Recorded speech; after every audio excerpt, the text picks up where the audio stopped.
ابو سعید رضی اللہ عنہ نے بیان کیا کہ ایک دن رسول کریم صلی اللہ علیہ وسلم نے ہم سے دجال کے متعلق ایک طویل بیان کیا۔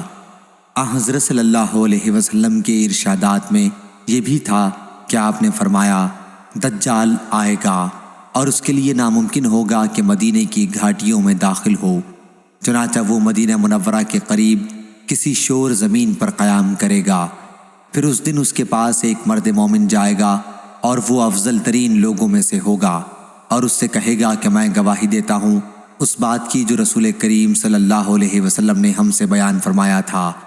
اس پر دجال کہے گا کیا تم دیکھتے ہو اگر میں اسے قتل کر دوں اور پھر زندہ کروں تو کیا تمہیں میرے معاملے میں شک و شبہ باقی رہے گا؟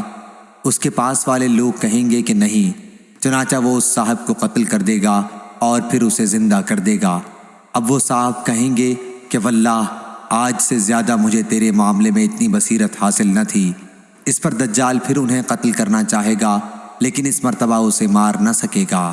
صحیح بخاری حدیث نمبر 7132۔